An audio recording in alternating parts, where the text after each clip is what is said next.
Hey everyone, Sky here to discuss Ocean's 13, starring George Clooney, Brad Pitt, Matt Damon, Andy Garcia, Don Cheadle, Bernie Mac, Ellen Barkin, Al Pacino, Elliot Gould, and Casey Affleck, and directed by Steven Soderbergh. Now let's just get right into this because I did see this in theaters and I remember how fun it was. All of the Ocean's 11's crew gets a call about Ruben, returned by Elliot Gould, having a heart attack. And why? Because of Willie Bank, played by Al Pacino, stealing his vision from his partnership. And Bank himself changes the company to the Bank Casino. And I like Al Pacino, even in these movies that I watched recently.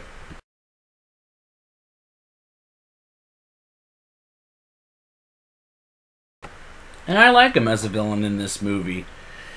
While Ruben is laying in his bed in a hospital, Danny Ocean, returned by George Clooney, Rusty Ryan, returned by Brad Pitt, Linus Caldwell, returned by Matt Damon, Frank, returned by Bernie Mac, Saul, returned by Carl Reiner, Livingston Dell, returned by Eddie Jameson, Basher Tarr, returned by Don Cheadle, Yen, returned by Xiaobo Qin, Virgil and Turk Malloy, returned by Casey Affleck and Scott Conn, and newcomer from the last movie, Roman Nagel, returned by Eddie Izzard, come up with a plan for 6 months to ruin Bank, with a plan to break his casino on July 3rd, and I like how they're going to do what they're going to do to Bank throughout the movie.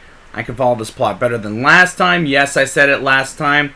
That was a hard plot for me to follow. Abigail Sponder, played by Ellen Barkin, is kind of a weak character as Bank's assistant, who fires a waitress for gaining 4 pounds, which is pretty damn cruel. And honestly, I have a problem with how she plays the character. It was just one note for her, in my opinion.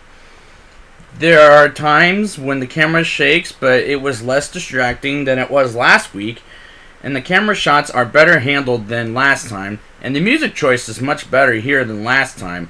So all the choices here are much better than in Ocean's 12, and it's a much better movie than Ocean's 12 in my opinion. I'm also going to say Julia Roberts and Catherine Zeta-Jones are not in this movie because they were toxic. They were probably the toxic thing about Ocean's 12.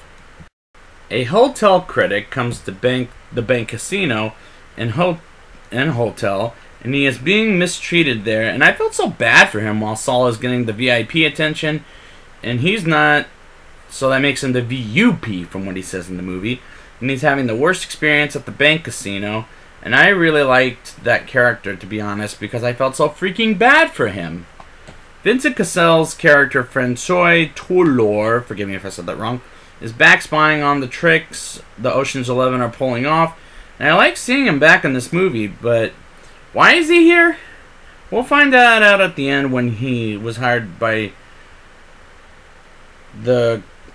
Linus's father later in the film, who wants his diamonds and wants the Ocean's 11 to grab them. Who was that? Well, they hired Terry Benedict, returned by Andy Garcia, who I also like him better than the first two movies. Detective Robert Caldwell, aka Linus's father, played by Bob Einstein, was an unexpected surprise as a character. First of all, he's Linus's father. Second of all, he's a cop, so he'll get the opportunity to lock up Linus, but won't do it because for father-son reasons. And I like the relationship between Einstein and Matt Damon. It was really funny in a great way. We're at the grand opening at the Bank Casino, and the Ocean's 11 begin the heist, and they throw the VUP out of the casino and give Bank a horrible rating.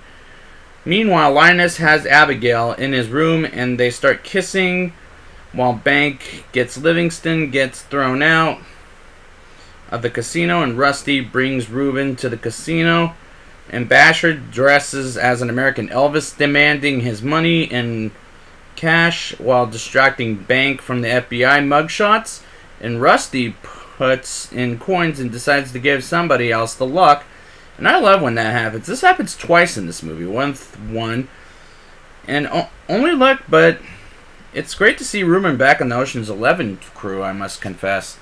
The earthquake that Basher works on earlier in the movie under the ground, and Danny and the crew take over the dice, and they win big time while Bank is under lockdown, and then another earthquake comes in and the Ocean's 11 get the hell out of the casino, and Linus gets arrested and let him go because of his father, and Ruben wins and Bank loses.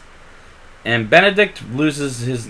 Well, he doesn't lose the diamonds. Well, he does lose the diamonds, technically, but so does Francois. And donates his money to charity, and Rusty giving the VUP gets a lucky win by Rusty, and that as an ending worked for me, in my opinion.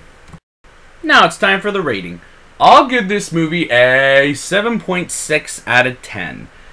Not as good as the first remake of Ocean's 11, but this is the first one was a lot of fun to watch, and I enjoyed these characters much better here than in Ocean's 12. I really enjoyed Al Pacino, or Cappuccino, as I like to call him, as a villain in this movie. This movie is a lot of fun, and let's hope the new movie is better than the 2016 Ghostbusters. I'll talk about that next week, because I'm worried about going to the movie theater, but I'm coming in with an open mind.